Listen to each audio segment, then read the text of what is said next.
Superfast बातमीपत्रामध्ये आपल्या सगळ्यांचं स्वागत। सुरुवात करतोय राजकारणातल्या काही महत्त्वाच्या घडामोडींनी।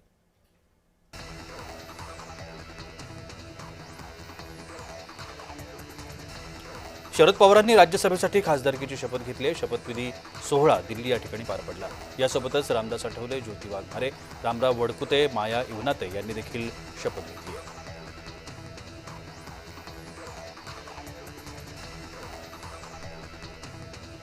बारामती हा पवारांचा गड आहे, काय निकाल लागणार आहे ते माहिती आहे।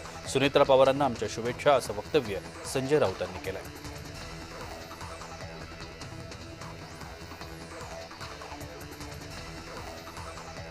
बारामतीतल्या जनतेनं दादांवरती प्रेम केलं, तसंच प्रेम ते वहिनींवर देखील करतील। इतर पक्षांनी उमेदवारी देऊ नये अशी विनंती करतो। सुनेत्रा पवारांना बिनविरोध निवडून द्या असं आवाहन राष्ट्रवादीचे नेते प्रफुल्ल पटेल यांनी केलं आहे।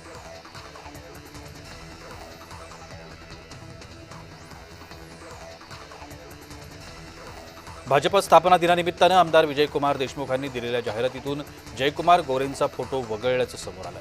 यामुळे पालकमंत्री गोरे आणि भाजप आमदार विजयकुमार देशमुख यांच्यामधला अंतर्गत वाद चव्हाट्यावर आला।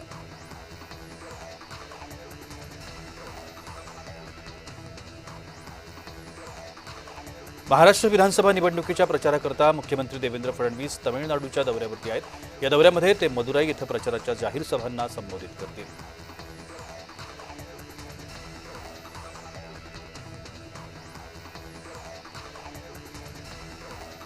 अशोक खरातच्या सीडीआर प्रकरणी राजकारण तापलंय। संजय राऊत, सुषमा अंधारे आणि शशिकांत शिंदेंना अंजली दमाने यांनी उत्तर दिलंय। दमाने यांनी घरी चहाचं आमंत्रण दिलं। सीडीआर कसा काढला याची माहिती देणार असं देखील त्यांनी ट्विटमध्ये म्हटलंय।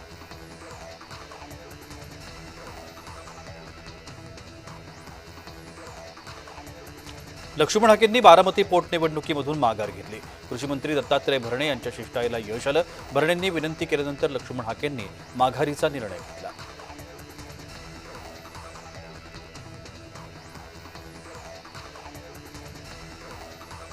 बारामतीच्या प्रशासकीय भवनासमोर प्रफुल्ल पटेल आणि सुनील तटकरे यांच्या विरोधामध्ये फलक लावण्यात आला होता।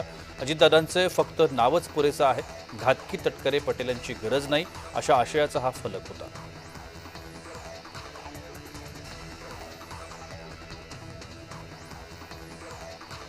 भाजपा उमेदवार अक्षय कर्डिले उमेदवारी अर्ज दाखल करणार आहेत। भाजपा प्रदेशाध्यक्ष रवींद्र चव्हाणांच्या उपस्थितीमध्ये अर्ज दाखल केला जाणार आहे। यावेळेला राहुरीमध्ये जाहीर सभेचं आयोजन देखील करण्यात आलं आहे।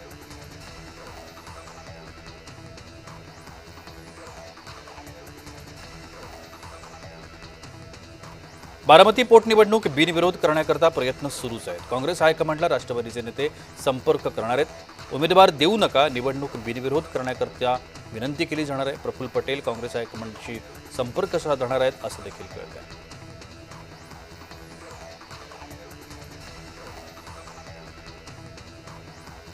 भारतीय जनता पार्टीचा आज 46वा स्थापना दिवस आहे। या निमित्तानं भाजपा प्रदेश कार्यालय या ठिकाणी ध्वजारोहणाचा कार्यक्रम आयोजित करण्यात आला होता।